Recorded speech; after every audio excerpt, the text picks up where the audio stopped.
사람은 지금이나 예전이나 크게 다르지 않죠.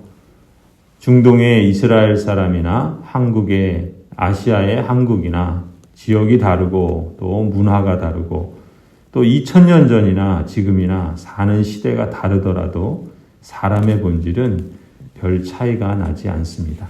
그 중에 하나가 사람은 자기중심적이라는 특징이지요. 자기중심적이라는 말은 무슨 뜻입니까? 현실을 인식하고 판단하는 기준이나 또 세상을 살아가는 행동 방식에서 자기라는 기준으로 움직인다. 그럴 때 자기중심적이라 말하지요. 이런 맥락에서 그리스도인답다, 그리스도인다움이라 이렇게 표현할 때는 달리 표현하면 자기중심성에서 하나님 중심성으로 변화되고 자라가는 것을 그리스도인다움이라 말할 수 있을 겁니다. 예수님을 믿어서 그리스도인이 되었다면 그 신분은 하나님의 자녀이고 하나님 나라의 시민이 되었다 볼 수 있겠죠. 하지만 수준과 성숙에 있어서는 여전히 변화되고 자라가야 할 영적 성장의 특권과 책임이 있기 마련입니다. 이것이 우리가 이 땅을 살아가면서 신앙생활하는 핵심 중에 하나라고 볼 수가 있죠. 오늘 우리가 읽은 요한복음 10장의 핵심 포인트는 이것입니다. 무엇이 사람을 자기 중심성에서 벗어나지 못하도록 발목을 잡고 있는 것일까? 우리가 성경을 읽을 때 우리가 늘 스스로에게 던져야 할 질문이 있다면 바로 이것이라고 합니다. 그리스도인다움이란 무엇인가? 또 그것을 우리는 어떻게 이루어갈 것인가? 라는 질문이죠. 오늘 22절부터 42절까지 긴 본문은 사실상 그리스도라는 이 한 단어에 집중되어 있습니다. 22절부터 31절까지의 내용을 집약하면 예수가 참으로 메시아 그리스도인가? 라는 질문으로 표현할 수 있고요. 또 32절부터 39절은 예수가 하나님의 아들인가? 라는 질문으로 요약할 수 있습니다. 그런데 예수가 참으로 그리스도 메시아인가? 라는 질문과 예수가 하나님의 아들인가? 라는 질문은 표현은 다르지만 사실상 같은 질문이죠. 당시 이 하나님의 언약 백성이 유대 사람들이었죠. 이 유대 사람들이 가졌던 기대가 있었습니다. 그것은 바로 메시아 그리스도에 대한 기대였습니다. 구약에서부터 유대인들은 하나님께서 약속하신 메시아가 오실 것이다 라는 기대가 있었습니다. 특히 그 기대는 이제 이스라엘 유대인들이 바벨론 포로를 생활하다가 다시 귀환했죠. 그리고 나서 얼마 안 있다가 다시금 그리스 로마 제국에 의해서 지배를 당하게 됩니다. 그러니까 식민지 생활을 하면서 하나님의 언약 백성임에도 불구하고 하나님의 그 택하신 백성들이 포로 생활을 하는 그런 속박과 억압, 자유가 없는 생활로부터 그들을 자유케 해주는 그러한 메시아가 오시기를 고대하고 또 기다렸던 것이죠. 그런 마음과 그런 기대가 오늘 본문에도 고스란히 담겨져 있는 거예요. 그래서 당시 유대 사람들은 메시아에 대한, 그러니까 그리스도라는 말과 메시아라는 말은 같은 의미죠. 이 메시아 그리스도에 대한 기대가 아주 팽배했던 그런 상황입니다. 그래서 24절에 보면은 그러잖아요. 유대 사람들이 성전에서 예수님을 둘러싸고서 예수님께 물어요. 뭐라고 물었습니까? 당신은 언제까지나 우리의 마음을 이렇게 졸이려 하시렵니까?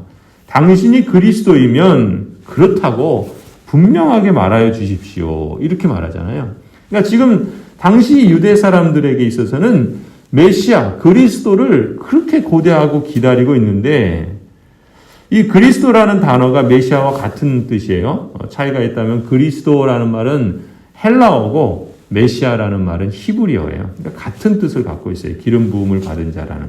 그러니까 메시아 그리스도, 나면서부터 하나님의 언약 백성인 유대 사람들은 당시 로마 제국의 지배 아래 있었기 때문에 정치적으로 자유를 가져다주고 또 경제적으로 물질적으로 복을 가져다주는 메시아 그리스도를 오랫동안 절실하게 기다리고 기대하고 있었던 거예요.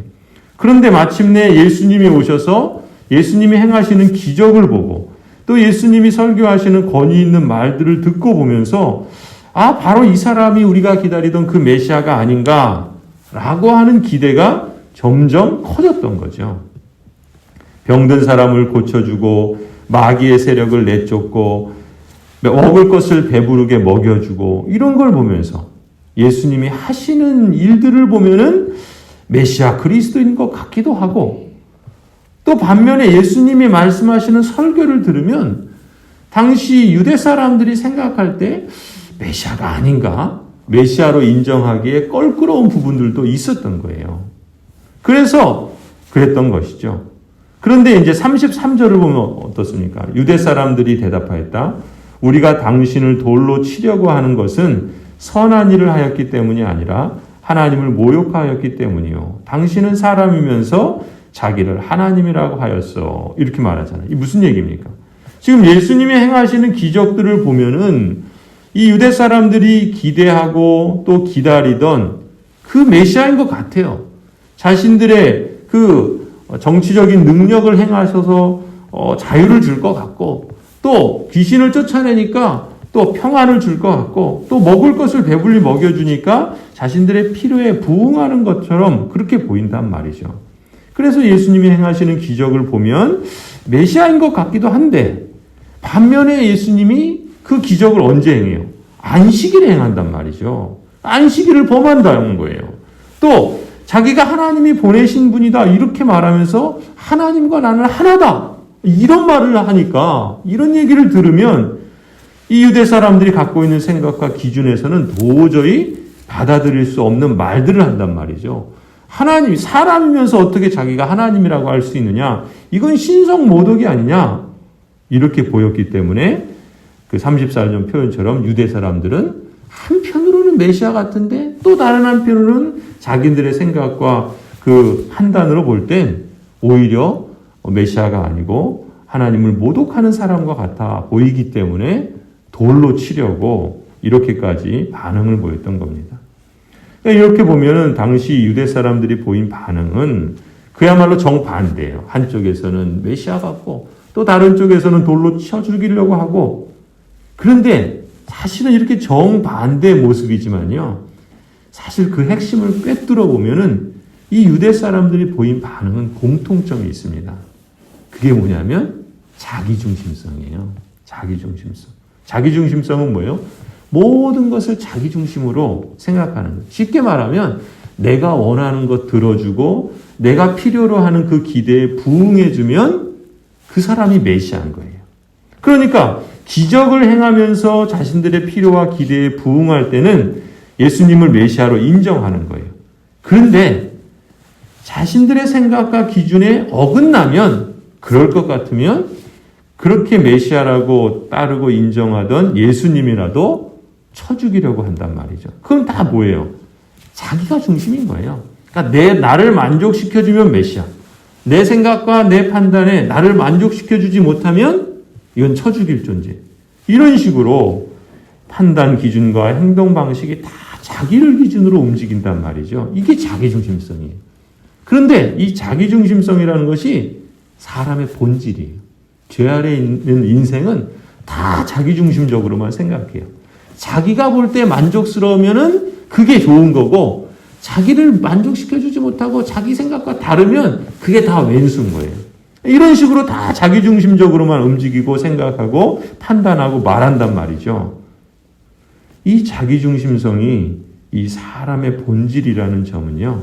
그렇게 보면 오늘 본문을 우리가 보는 2000년 전이나 그래서 나면서부터 하나님의 언약 백성이라고 여겼던 유대 사람들의 그 판단 기준과 행동 방식에서만 발견되는 것이 아니라 사실은 그게요. 오늘날 우리처럼 성령으로 거듭나서 하나님의 언약 백성이 되고 참 이스라엘이라고 불리는 저나 여러분의 모습 가운데서도 이런 자기중심성이 나타난단 말이죠. 그러니까 우리가 이 땅을 살아가면서 거룩하게 되는 성화의 과정, 또 영적 성숙, 영적 성장을 위해서 우리가 반드시 싸워야 하는 싸움이 있다라는 거예요. 그 싸움이 바로 무엇이냐? 자기중심성하고 싸워야 되는 거예요. 여러분 생각해 보세요. 저나 여러분이 갖고 있는 교우 관계를 한번 생각해 보세요. 또 일상생활에서 때때로 빚어지는 갈등, 불만 이런 것들 한번 생각해 보세요. 다 그게 어디서 나옵니까? 자기중심적인 거예요. 내가 만족스러우면은 좋은데 내가 만족스럽지 않으면 그게 갈등이 되고 불만이 되고 그렇다는 것이죠. 우리가 신앙생활을 하면서 영적으로 성장하기 위해서 반드시 우리가 싸워야 되는 그 싸움이 무엇인가? 그런 점에서 죄를 죽여야 돼요. 이 죄를 죽인다라는 것이 성경이 가르치는 교리예요. 죄 죽임의 교리죠. 이 죄를 죽이면서 하나씩 밟고 올라가야 할 싸움이 바로 우리가 싸워야 할 영적 싸움이고, 그리고 우리가 이 땅에서 신앙생활을 하는 싸움의 가장 핵심적인 것 중에 하나가 바로 이 자기중심성에서 비롯되는 문제라는 거예요. 영적 성장을 우리가 이루어 가려면 반드시 이 싸움이 있고 이 싸움에서 이겨야 한다라는 것입니다. 그리고 이 싸움에서 이기려면 우리가 끊임없이 성령 하나님을 의지하고 또 성령 하나님의 말씀과 뜻을 따라서 우리가 그것을 행하고 그렇게 그리스도의 사랑이 우리 안에 충만할 때 우리가 이 자기중심성의 문제를 이길 수 있는 것이죠. 우리가 영적 성장을 위한 싸움의 핵심이 이렇게 자기중심성이라는 점을 깨닫게 된다면요. 사실 문제를 풀어가는 길이 의외로 간단하게 풀릴 수 있습니다. 왜 그래요? 죄를 죽이고 또 자기중심적인 이런 생각과 판단과 말과 행동들을 내 안에서 죽여나갈 때 그것을 얼마든지 풀어갈 수 있겠죠.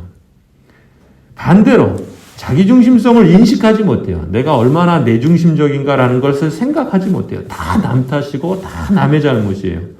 그렇게 생각하고 그걸 인정하지 않고 계속 자기 고집만 부리게 되면 어떻게 돼요? 영적으로 성장하는 게 아니라 영적인 침체 가운데 빠집니다. 깊은 수렁에서 헤어나오질 못해요. 거기에 무슨 평안이 있고 거기에 무슨 하나님의 은혜가 있겠습니까? 괴롭고 힘들고 죽을 지경이죠. 37절 38절을 한번 보세요. 예수님이 말씀하십니다. 내가 내 아버지의 일을 하지 아니하거든 나를 믿지 말아라.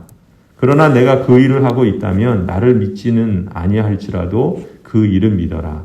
그리하면 너희는 아버지께서 내 안에 계시고 또 내가 아버지 안에 있다는 것을 깨달아 알게 될 것이다. 여러분 예수 그리스도를 믿고 뒤따르는 제자잖아요. 우리 그리스도인은 그런 사람 아닙니까? 그렇다면 우리가 말만 그렇게 할 것이 아니라 우리가 하는 일과 우리가 하는 행위로 인하여서 예수님이 말씀하시는 것처럼 그렇게 삶으로 증거하는 존재가 바로 우리라는 거죠. 무슨 얘기입니까? 지금 유대 사람들이 예수님을 못 믿는 거예요. 그러니까 예수님이 하시는 말을 지금 내가 아버지와 하나다라고 하는 그 말 때문에 걸려 넘어져서 자기중심적으로 생각하니까 틀리거든요. 그러니까 예수님을 못 믿고 돌로 쳐 죽이려고 그러잖아요. 그러니까 예수님 뭐라 그러세요?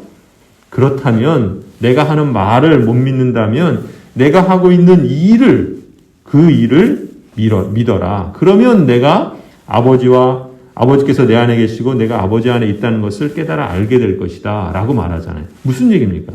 예수 그리스도께서 행하시는 삶의 모습들이 행하시는 행동들이 바로 하나님과 하나다. 하나님이 그 안에 계시고 그리스도 예수께서 아버지 안에 있다라는 것을 보여준다라는 거잖아요. 그럼 우리가 예수 그리스도를 믿고 뒤따르는 제자라고 한다면 우리 역시도 마찬가지예요. 우리도 말로써 고백으로써 내가 하나님 안에 있고 하나님께서 내 안에 계십니다 라고 말할 수 있어요. 그렇죠? 그런데 그 말만이 아니라 뭐라는 거예요? 내가 하는 이 일을 통해서 내가 하는 행위를 통해서도 그걸 보여줄 수 있어야 되는 거예요. 그것이 바로 그 행위로 그 삶으로 그 열매로 그 나무를 알 수 있다는 거죠. 우리가 예수 그리스도께서 부르시고 또 우리를 구원하시고 우리가 진정 하나님의 사람이라고 한다면 우리의 삶에 있어서는 이러한 열매들을 맺을 수 있고 또 맺을 수밖에 없다라는 것이죠.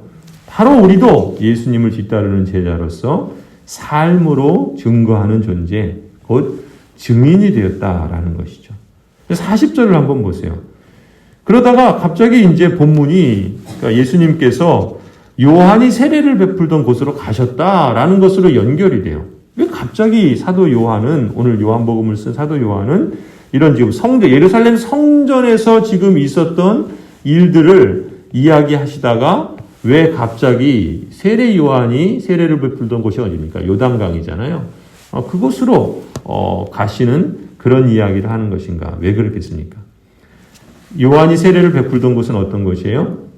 하나님께서 선언하셨죠. 이는 내 사랑하는 아들이요 내 기뻐하는 자다. 예수님이 누구신가라는 것을 하나님께서 이미 선언해 주셨어요. 그랬을 때 세례 요한이 뭐라고 선언합니까? 세례 요한이 회개의 세례를 베풀 때 그 회개를 받는 사람들에게 회개에 합당한 열매를 맺으라 라고 선언했잖아요.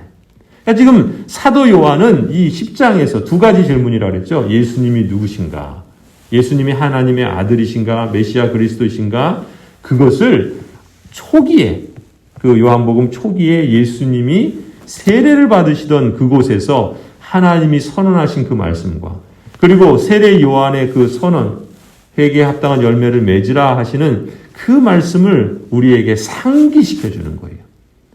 그러니까 예수님이 누구신가? 예수님을 믿고 따르는 사람이라면 어떻게 살아야 하는가? 라는 이 물음에 대한 답을 처음 예수님이 등장하던 장면, 곧 세례 요한이 예수님께 세례를 주던 첫 장면을 환기시키면서 넌지시 그 답을 제시하는 의도라고 볼 수 있어요.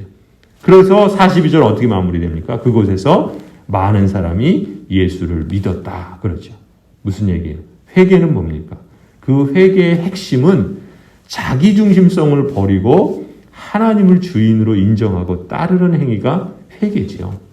이처럼 말과 입으로 회개할 뿐만 아니라 행위와 삶으로 회개에 합당한 열매를 맺는 사람들이야말로 이 요한복음이 말하는 것처럼 예수님을 믿고 따르는 사람, 참 이스라엘이요 진정한 하나님의 언약 백성이다.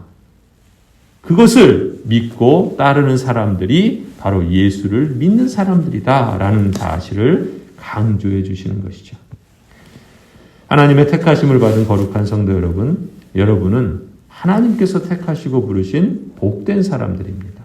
선한 목자이신 예수 그리스도의 음성을 듣고 그 음성을 따라 예수님을 뒤따르는 복된 양들이지요.